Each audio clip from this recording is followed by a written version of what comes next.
So again, my name is Elizabeth Barajas. I'm a staff advisor here at HPA, and I'll be talking about writing experience descriptions for health profession schools. Okay, pull up the chat in case anybody has questions. So experiences in general, they may be called work and activities for example, the MD application. Other ones will call them experiences. They're going to show admissions committees everything that you've done, basically.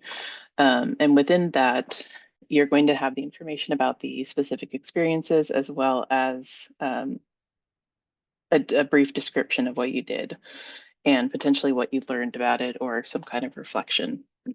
And so through these experience lists, the admissions committees are going to see who you are, what you care about, what kinds of things you've gotten involved in, the commitment that you have to what you care about. So, how long have you spent working on some of these things? How long have you spent learning new things, or how many times have you, explored something different, or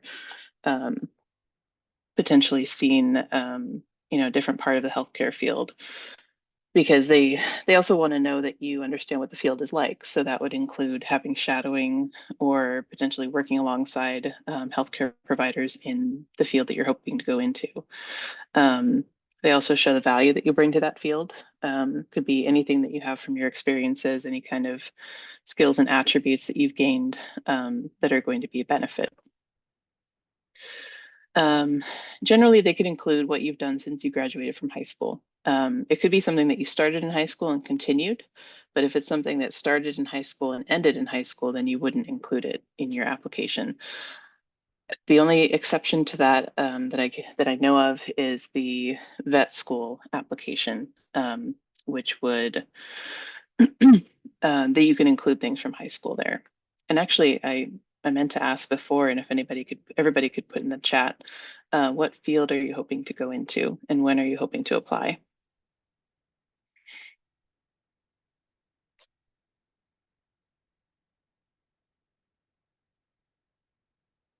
Okay, MDDO this cycle, PA, MD, both this year.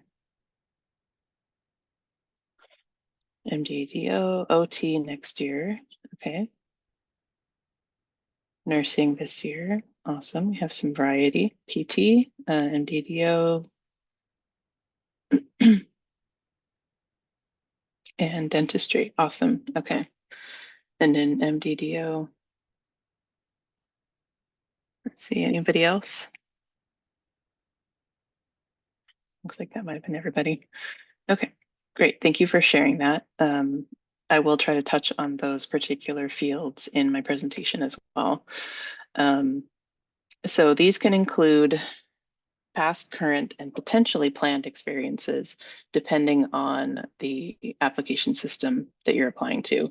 So it appears to be something new this year for MD schools that you can actually add activities that you haven't started yet. In previous years, you weren't able to do that. And I believe for most other health professions applications, you cannot put something that you haven't started yet that you're just planning to do in the future. But even if you've only just started it, like maybe if you started a month before you submit your application, you can include that in your application and just indicate how much more time you plan to do that activity. And they would expect that any kind of activity that you're doing is going to end when you start their school. So when you start med school, you're not really going to be able to keep up with a lot of other kinds of activities, for example.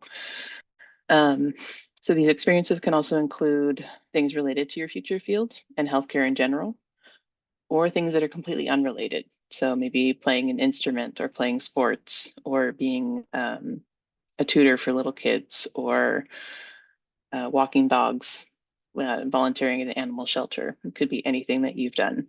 And then you can also include experiences with multiple date ranges. For example, for the MD application, you can add multiple date ranges. So like if you did something every summer, then you can put that in like 3 or 4 different date ranges. If it's not available in the application system that you're going to use, you can include those date ranges in the experience description. Okay, and So there's a lot of there's a lot of variety when it comes to the experience categories within each application system. AMCAS, as you see, this is for MD schools, has a lot. I believe there's 19. Other ones, ACOMAS, which is for DO schools, only has 4. DEMCAS for vet schools has 6, and CASPA, which is for PA schools, has 9. So you would need to take all of your experiences and fit them into whichever category you feel like they would match best with. Now, if you have two experiences that might fit into the same category and you feel like, oh, I have a lot of this category already, sometimes you can, you know, maybe look at an experience in a slightly different way. Like maybe it's actually a bit more leadership based, or it's a bit, you want to highlight that it was volunteer or that it's a hobby. And so you can kind of change the category to, show a wider range of your abilities. And if you have any questions along the way of applying for any of these application systems, this is just a snapshot of 4 of them. They're all going to be a bit different. We can help you to figure out which ones you might want to categorize them as. And some sample experiences to include. This is not an extensive list by any means. These are just some ideas, kind of showing you the different possibilities of what you can include. So there's things that you would probably expect, like health-related internships, student-run clinics, study abroad health internships.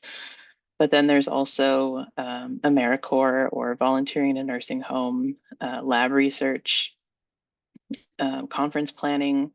If you decide to join the HPA team for the pre-health conference in the fall, you can definitely put that onto your application. If you're a crisis hotline worker, or if you have been involved in sports, or you have hobbies like art, or playing an instrument, or pretty much anything that you've done with some kind of significant amount of time. It wouldn't be something that you just picked up last month. But I've had people include cooking or baking as like an activity that they've developed over time. They also want to see these things. Well, they want to see these things because they want to know who you are beyond just the way that you prepared for medical school or dental school. But they also want to know that you have an outlet for when school might become very stressful in the future. And you have a way to kind of counteract that a bit. Does anybody have any questions about these or anything else that I've mentioned so far? But any questions about these particular experiences or their own experiences that they want to know if it would be something that they'd want to include?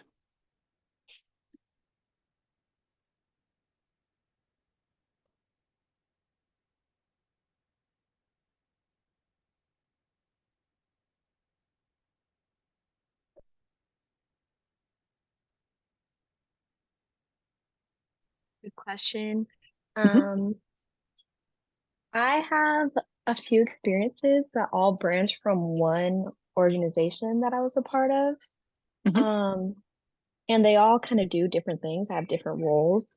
Would I categorize them differently based on what that role was? Or do you think I should go with kind of the overarching role I had in the organization? Like, for example, if I'm part of a student-run clinic, that'd probably go under like volunteer service, medical clinical. Mhm, But if I do more things within the clinic, would that mhm. be in that same category, or can I expand that? It could definitely be expanded. So if you take on a leadership role, then you could do that one for um, if you separate them. So if you separate you, well, let me back up a little bit. I know you're applying to MD schools, as you mentioned before. Um, you get 15 total experiences. I'll go into more detail about this in a future slide. Um, And so if you have not filled up the 15 with other experiences, you can take that one student-run clinic experience and split it into multiple ones. I wouldn't do more than maybe 2 or 3 at the most. But if you do that, then you could categorize them differently. So if like you had a leadership role versus a more of a volunteer role, then you could separate those. Does that make sense? Yes, thank you so much. Yeah, of course. Um, and how would we include the pre-health conference? So you would just put the dates that you worked. You'd put us as your reference. I'm going to go into that more about that information in a minute. Um, and then you would categorize it as whichever category it would go into your application system. Is that what you meant, Melina?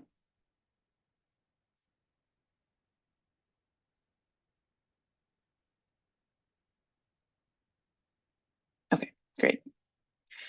Um, thank you for the great questions so far. Let's go into, okay, it was the next slide. So for AMCAS, which is for the MD schools, they are the outlying ones. They're the different ones from everybody else. You get 15 total experiences to include. Each of the descriptions for those 15 are 700 characters each with spaces. All of these include spaces.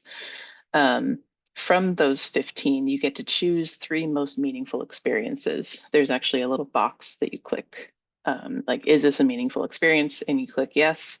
Then a whole new section opens up that allows you 1,325 additional characters to talk about why it was meaningful. Um, and those are separate boxes. So I've had that question sometimes where is it 700 plus 1325 in one box, or is it's actually separated into 2? And let's see. And like I said, for all the other application systems, they're different. They're going to be unlimited experiences and 600 characters each with spaces. Um, and so there's some different kind of strategies for that. So even though you get unlimited experiences, or sorry, go back, even though you only get 600 characters to talk about those experiences, you can split them up. Um, and so because you have unlimited experiences, you can split them up all over the place if you want to. I wouldn't say that you'd want to, um, split one experience into 15. That would be a bit much, but maybe 2 or 3, depending on how long you were there and how many different roles you had. Um, and somebody asked a question, would we put 2 separate experiences if we were an intern 1 year and a moderator another year for the pre-health conference? You could, if you have the space, if you're applying for MD school and you only have the 15 experiences, you'd want to weigh splitting them up with whether you have other other experiences that you want to expand on and include in your application. But for the other application systems, you could definitely split it into 2. Okay. So I've been talking about experience description so far, but I'm going to go into a bit more detail. They are entered into the application system for the whichever health field you're going into. And then the way you write the descriptions may change depending on the expectations of the field you're applying to. That's mainly the case for PA is kind of the outlier here.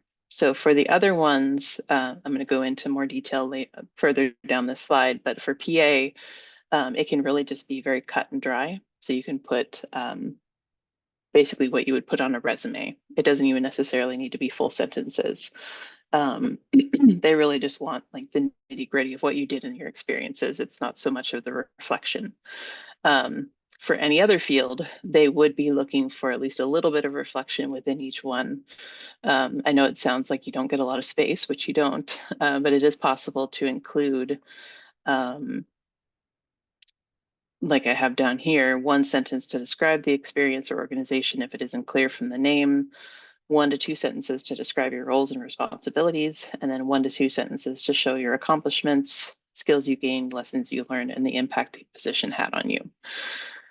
And then I skipped 1 bullet point here, which is depending on the field, you may have a chance to choose several experiences to highlight. So that's separate from what I mentioned in this previous one about these 15 total and then 3 most meaningful.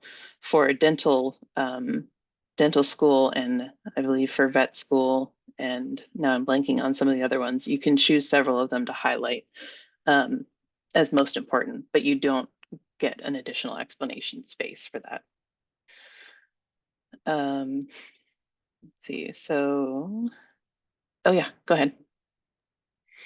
Hi, so I had a question about Hmm. the AMCAS application with the Hmm. three most meaningful experiences. Hmm. Can we, it's pretty likely that we'll write about this in our personal statement.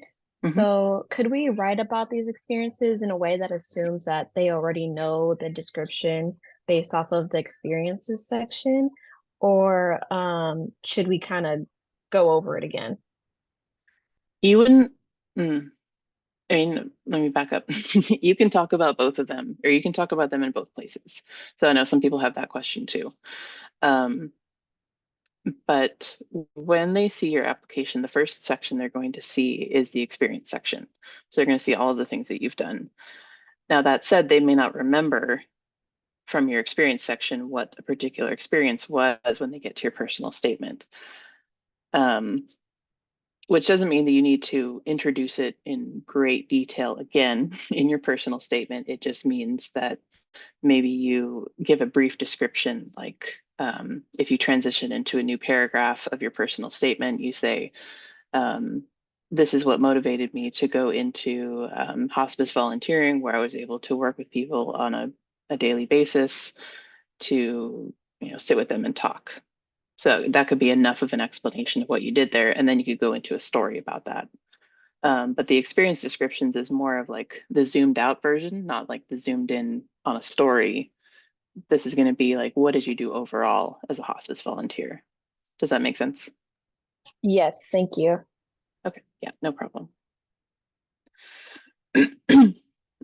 So when you're writing those most meaningful experience descriptions for MD schools, these are some things you want to keep in mind. This is what you can see if you look up any information online about how to write these. This is what the AAMC included. So you want to think about transformative nature of the experience, the impact you made, and the personal growth you experienced. Um, so when you're choosing those most meaningful experience ones, you really want to think like, is this something that really stands out? Like this is something that kind of changed my life, or where you were able to see that kind of personal growth over time. You were able to see an impact that you made, things like that. Excuse me. Um, and then how to start. So this might feel a little daunting because you would want to include as many of these experiences as you can that you've done since high school. Excuse me. So just start by writing down all the things you've done since you graduated from high school, um, or that you started in high school and continue to do afterwards. Um, and then when you do this, you can think about how many hours did you spend over how much time. What were your responsibilities? What kind of impact did the experience have on you? What did you have? What kind of impact did you have on others? What qualities can you highlight about yourself? And then which core competencies are relevant here, which I'm going to talk about in the next slide. And what did you learn and how did you grow? Again, for PA schools, it's less about the impact or the quality or what did you learn and how did you grow? It's more about what were your responsibilities. Um, but for any of the other ones, you want to think about the full range of these kind of questions. Um, and I completely forgot what I was going to say next. Oh, so if you find that um, for MD schools that you have more than 15 experiences, then you want to think about like which ones do you really want to include. Um, and you definitely don't have to have 15. I'll talk about that a little bit more later too. Um, but if you do find that you have more than 15, then we can help you figure out which ones you want to include.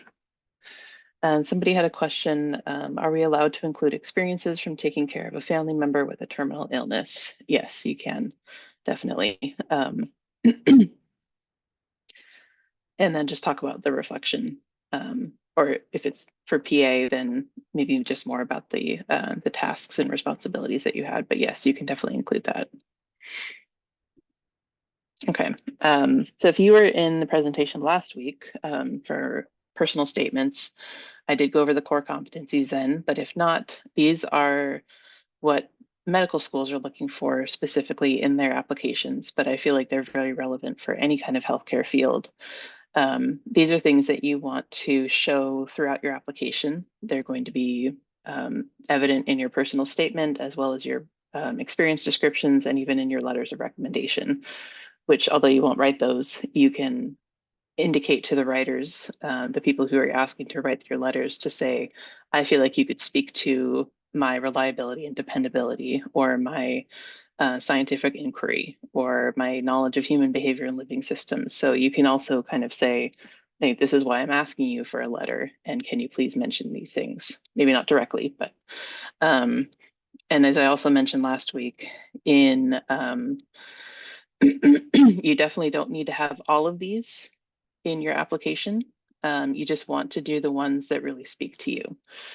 And you don't need to name them directly in any way. You wouldn't want to say, I'm culturally humble, or um, I am good at interpersonal skills, anything like that. They're going to show through in the tasks and the responsibilities that you had in your experience descriptions, as well as the reflections that you have. And somebody also asked, should we match each experience to one core competency? Definitely not. Each experience could have 4 or 5 of them. So they're not mutually exclusive. Like an experience where you showed empathy and compassion could also be where you had cultural humility, interpersonal skills, resilience, and adaptability. So they're going to show through in multiple ways. Okay, any other questions so far here?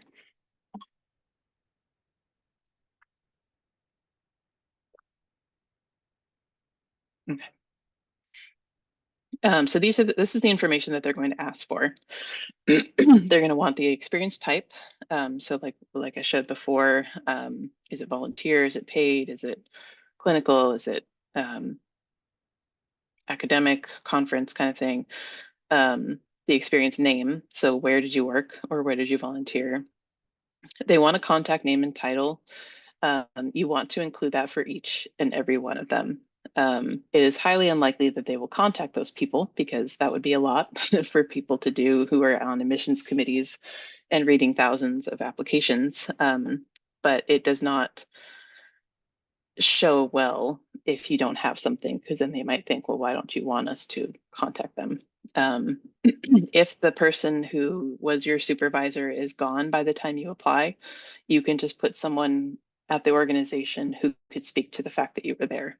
And then, of course, including contact email or phone, the organization's name, city, state, and country, an experience description, like we've been talking about in the box, that's either 700 characters or 600 characters, the dates, and the total hours. Any questions here?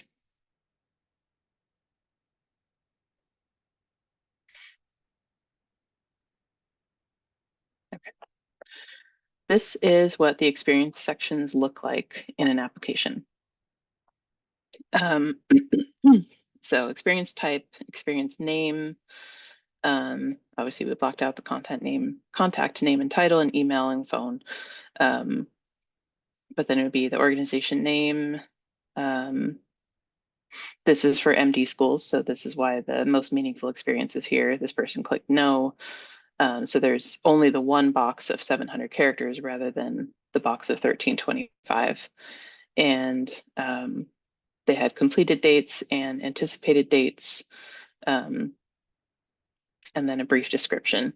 So this one is pretty cut and dry. It's just, I lead these discussions, serve as a peer mentor for students. I was recognized for my achievements, promoted to be supervisor, and then what they learned from the experience. So it's really not very long. You don't get a lot of space. And we can definitely help you to figure out which information to include in your experience descriptions and how to get it down to 700 or 600 characters. Okay, so some writing tips. When you're drafting, don't worry too much about the character count, because it is so limited. Sometimes if you have if you're trying to generate content and also be worried about the character count, it'll stop people from writing what they really want to write. Um, so just get it all down and then we can cut it down from there. And then keep in mind that you may have already written something that would fit into the experience descriptions. Maybe it's something that you're not going to include in your personal statement. Sometimes when people are writing about their experiences in their personal statement, they end up writing what's essentially that kind of zoomed out version of what did they do in this experience rather than the zoomed in story that's more efficient in the personal statement. But then, they already have the writing done, which is great. And as I mentioned before, if you had multiple roles within an experience, you may be able to use 2 separate experience entries or even 3 to get more writing space. And then if you had more than one similar experience, like shadowing, people don't always have a lot of things to say about shadowing. And so they might think, well, I only have 1 sentence per shadowing experience and I have 4 of them. So if you wanted to, you can combine them into 2 and 2, or even all 4 of them into 1. And then we do recommend using a plain text format to type out your experiences, because the symbols and different things like that may or may not transfer over. And you can use Microsoft Notepad or Mac Text Edit for that. So somebody had a question about when combining an experience like multiple shadowing experiences opportunities, how do you write about each of them separately in the same experience description? You might have a sentence for each one, or you might just say, when shadowing an endocrinologist, a oncologist, and a cardiologist, I noticed XYZ. Or you could have like 1 sentence per each one. It really just depends on the extent of what you learned and what you saw during that time. I've seen people have 1 entry for 1 shadowing experience because it was particularly meaningful. So it really just depends on what the experiences are.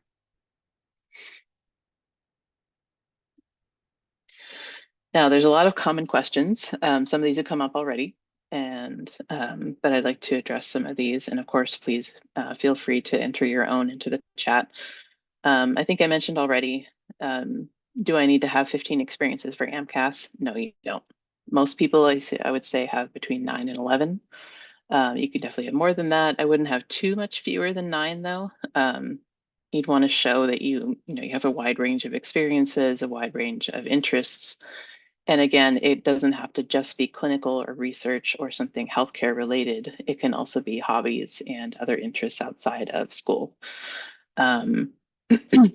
And then how can I fit all the information I need to in 600 to 700 characters?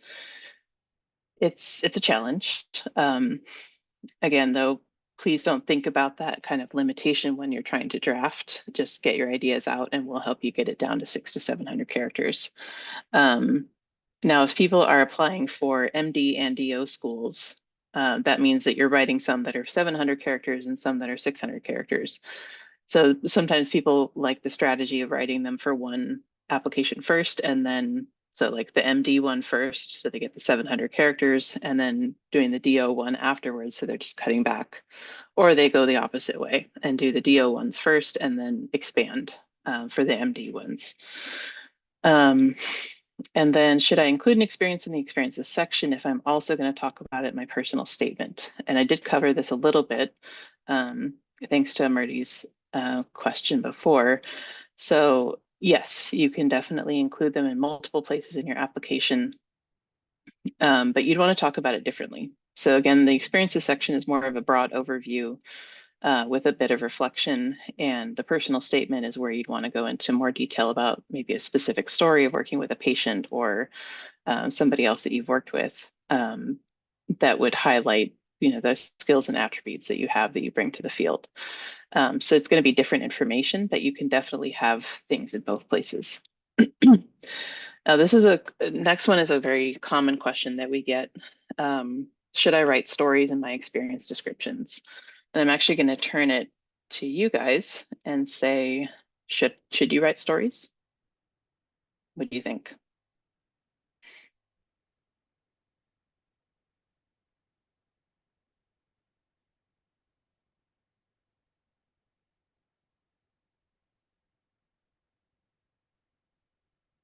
can put your answers in the chat.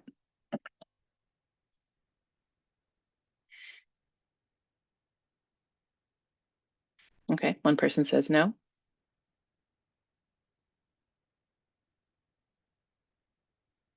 One person says yes.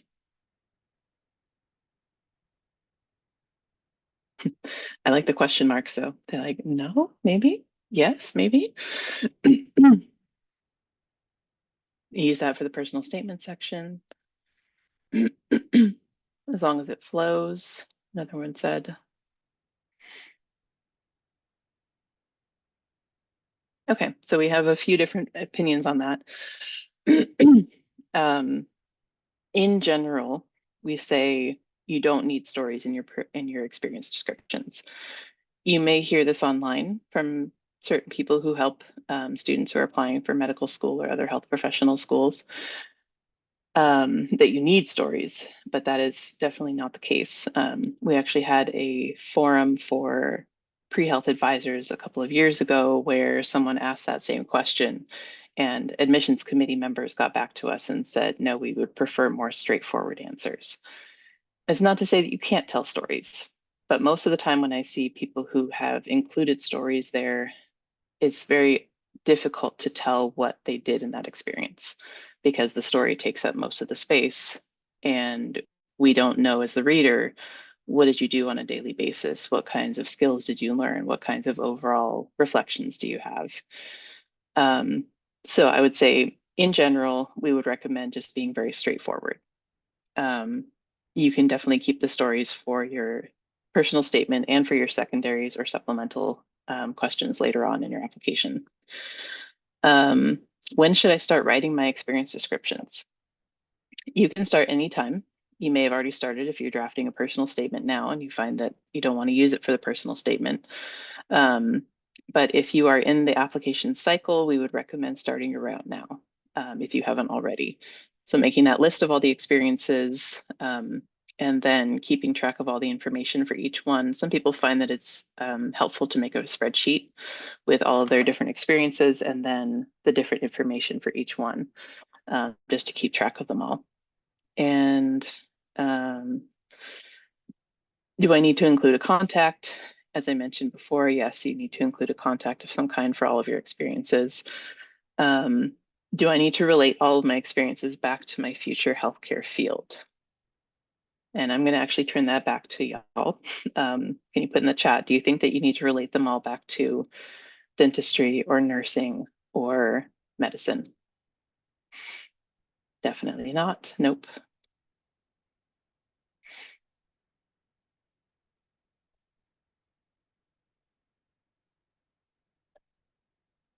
Not explicitly.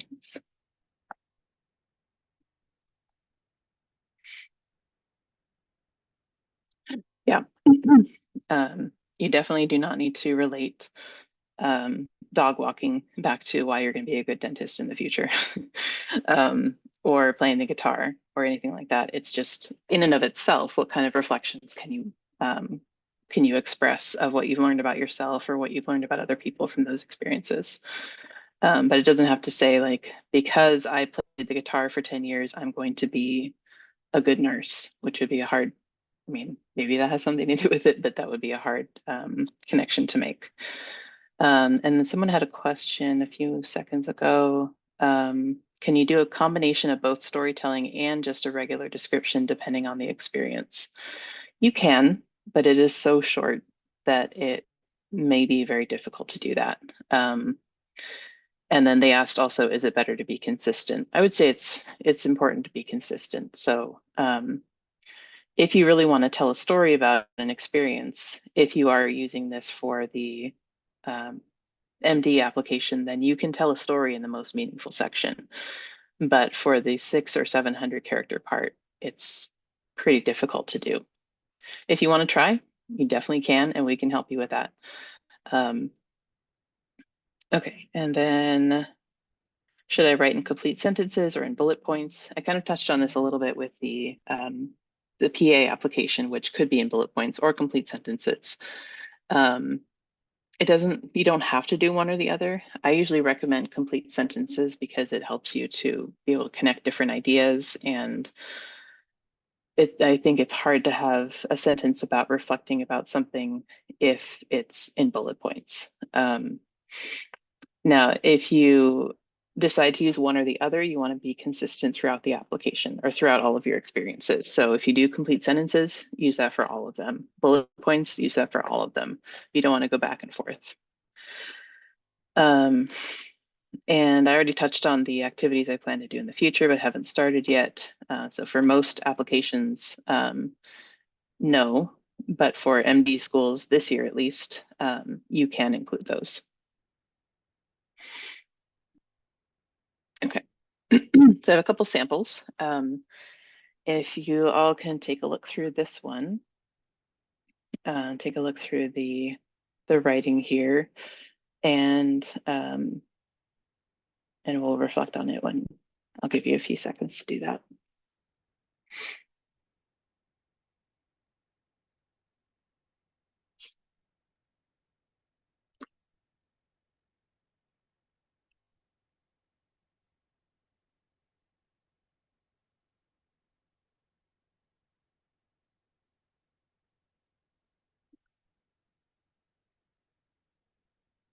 Okay. If you're not done, that's okay. But can everyone put in the chat whether you feel like this is an effective description and why or why not?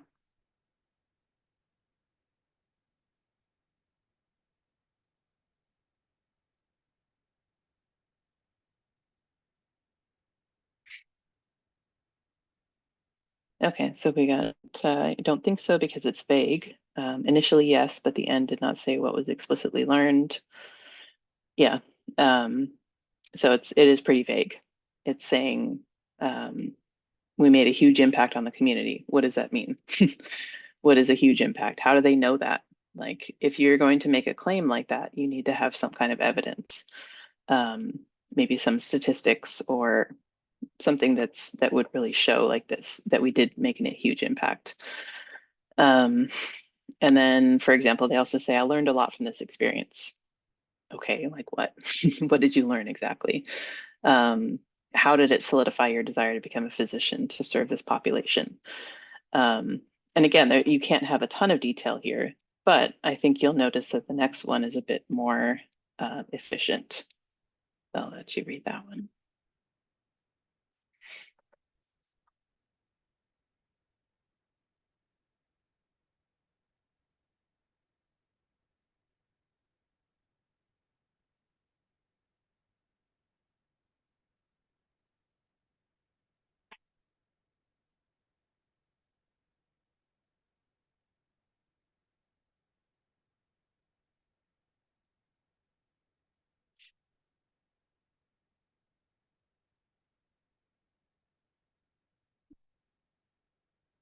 And when you finish, you can feel free to put your thoughts in the chat.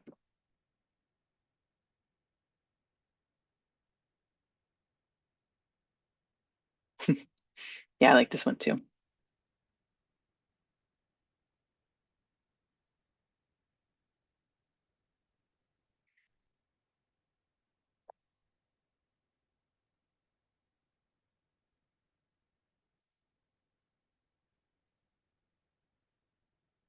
What do you think, if you think it's more effective, what do you think might make it more effective? Or what could be improved on it?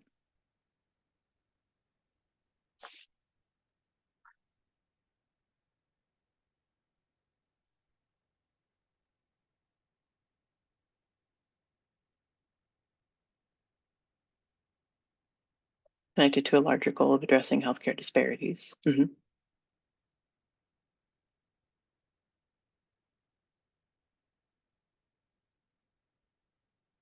It's a bit more specific too. Reflection on the patient population's disparities, interesting outlook,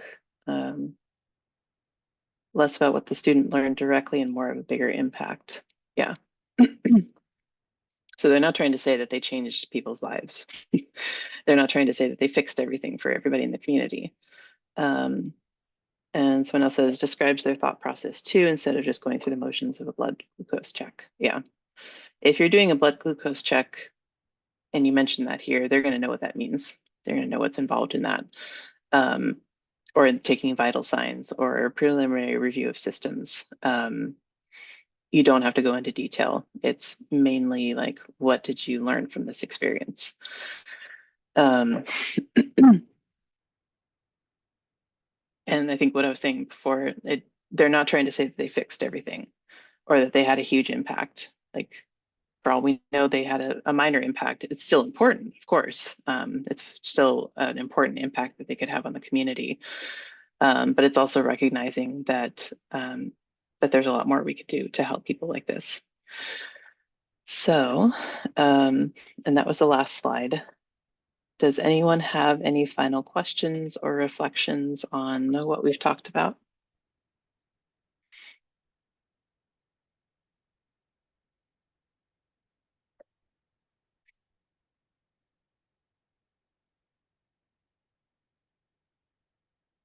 Oh, one person asked, when should I ask the managers or supervisors to provide their contact information in the application?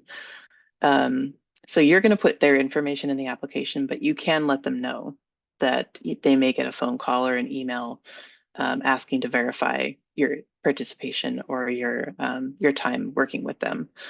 But you're going to be the one putting their info in.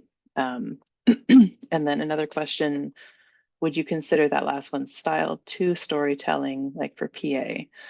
That might be a bit too storytelling for PA. That one, I think they may want to know a bit more about like the different responsibilities that you had. I think it's mainly because PA schools are looking for so much direct patient care before you apply, and they want to know exactly what you have experience with.